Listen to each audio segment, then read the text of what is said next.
पाइक विद्रोह ओडिया जातिर अस्मिता। ब्रिटिश विरुद्ध रे पाइक दायद माने करिथिले सशस्त्र संग्राम।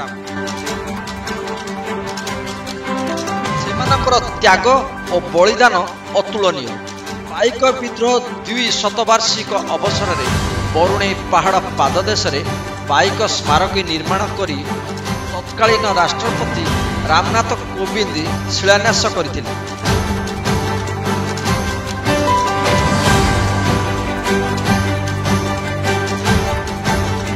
शिलान्यास 5 वर्ष पूर्व प्रथमे प्रस्तावित जमी जबरदखल और पर जमी हस्तांतर को नहीं चलीथिला विवाद। इतिमध्य प्रस्तावित जमी रे जंगल विभाग पक्षरु लागिथिबा गछ एवं विद्युत खुंट संप्रसारण करा जायछि।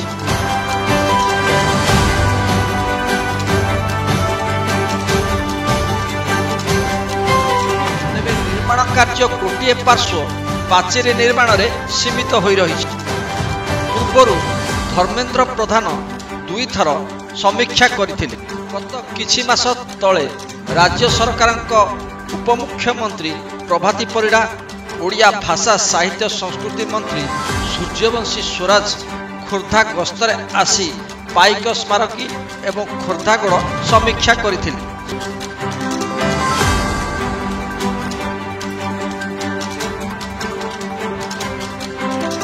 स्मारकी निर्माण कार्य त्वरान्वित कराजियो बोली प्रतिश्रुति मध्य देइथिले। तेबे समस्त समस्या समाधान सत्वे निर्माण कार्य रे मंथरता नहीं बुद्धिजीवी पाइक संगठन समेत विभिन्न महल रे असंतोष प्रकाश पाइछि।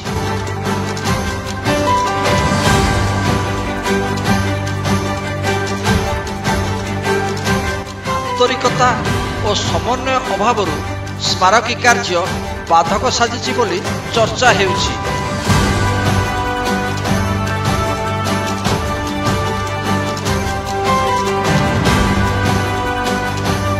स्मारकी निर्माण स्थल एबे मुक्त डंपिंग यार्ड पालटिछि। निकट शिल्पानुष्ठान बाहर वर्ज्यवस्तु एठारे पहाड़ भली गदा होई सारिलानि।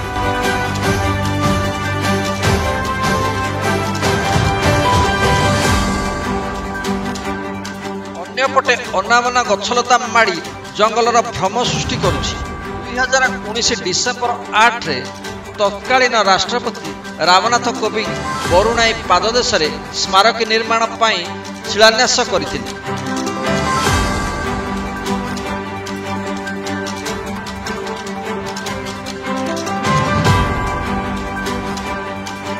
एने केंद्र सरकार 50 एकर जागा मागिथिबा बेले सरकार 10 एकर जगह जोगाई देइथिले। प्रस्तावित जमी जबरदखल मुक्त एवं पर राज्य सरकार प्रस्तावित जमीर फी प्रीमियम दे जोगाई देबे लागि विभिन्न संगठन दाबी करथिले।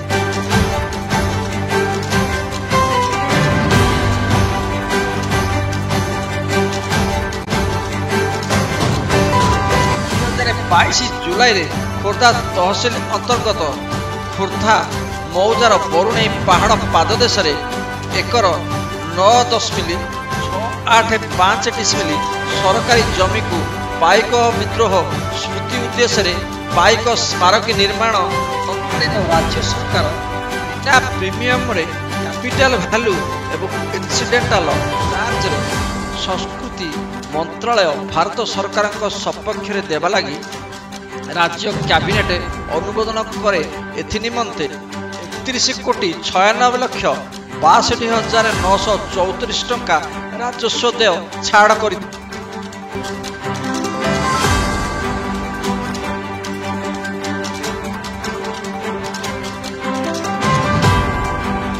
2022 डिसेम्बर 26 रे स्थानीय प्रशासन उपस्थिति रे निर्माण दायित्व रे ऑयल इंडिया फाउंडेशन अधिकारी द्वारा ଭୂମି ପୂଜା କରାଯାଇ ନିଆଁ ଖୋଳାଯାଏ। ତେବେ ଜଙ୍ଗଲ ବିଭାଗ ପକ୍ଷରୁ ଲାଗିଥିବା ଜମିରେ ଗଛ ସମ୍ପ୍ରସାରଣ ନ ହେବା ପର୍ଯ୍ୟନ୍ତ କାମ ହୋଇପାରିବ ନାହିଁ ବୋଲି ବନଖଣ୍ଡ ଅଧିକାରୀଙ୍କ ତାଗିଦ ଯୋଗୁଁ 2023 ଜାନୁଆରୀରୁ ନିର୍ମାଣ କାର୍ଯ୍ୟ ବନ୍ଦ ହୋଇଥିଲା।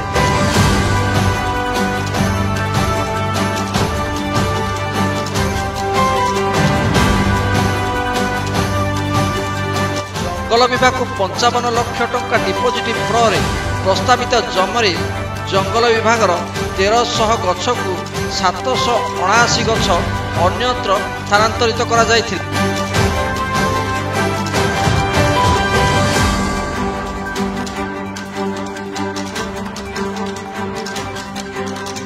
ସେହିପରି ବିଦ୍ୟୁତ ବିଭାଗକୁ 3 କୋଟି 10 ଲକ୍ଷ ଟଙ୍କା ପଇଠ ପରେ ଉକ୍ତ ଜମିରୁ ବିଦ୍ୟୁତ ବିଭାଗ 13 ଓ 11 କେଭି ତାର ଉଚ୍ଚ କ୍ଷମତା ସମ୍ପନ୍ନ ଖୁଣ୍ଟ ସମ୍ପ୍ରସାରଣ କରାଯାଇଛି।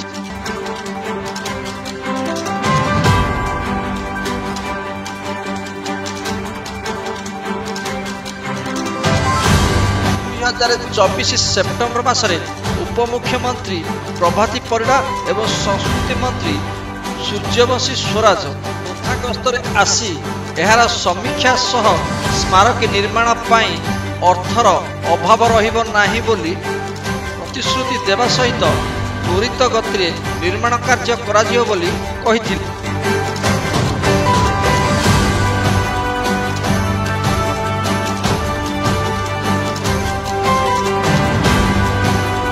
ତେବେ ମନ୍ତ୍ରୀଙ୍କ ପ୍ରତିଶ୍ରୁତି ସତ୍ତ୍ୱେ ନିର୍ମାଣ କାର୍ଯ୍ୟ ଗୋଟିଏ ପାର୍ଶ୍ୱରେ ପାଚେରୀ ନିର୍ମାଣ ସୀମିତ ରହିଛି ବୋଲି ସାଧାରଣରେ ଅଭିଯୋଗ ହୋଇଛି। ତେବେ ନିର୍ମାଣ କାର୍ଯ୍ୟ ଆରମ୍ଭ କରିବା ଲାଗି ବିଭିନ୍ନ ମହଲରେ ଦାବି ହେଉ।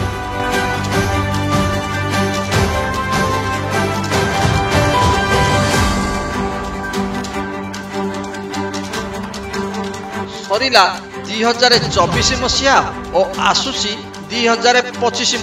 ପାଇକ ସ୍ମାରକୀ ଯଥାପୂର୍ବ ତଥାପର ପର୍ଯ୍ୟଟକଙ୍କର ବଣଭୋଜି ଓ ଖାଇବା ପିଇବା ବର୍ଜ୍ୟବସ୍ତୁ ସେଠାରେ ପକାଇ କରିବେ ଦୁର୍ଗନ୍ଧମୟ।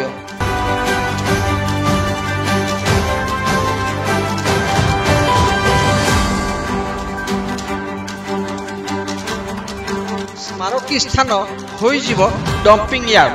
ତେବେ ସ୍ମାରକୀ କେବେ ନିର୍ମାଣ ହେବ ଏହାର ଉତ୍ତର ବୋଧ ହୁଏ କାହା ପାଖରେ ନାହିଁ।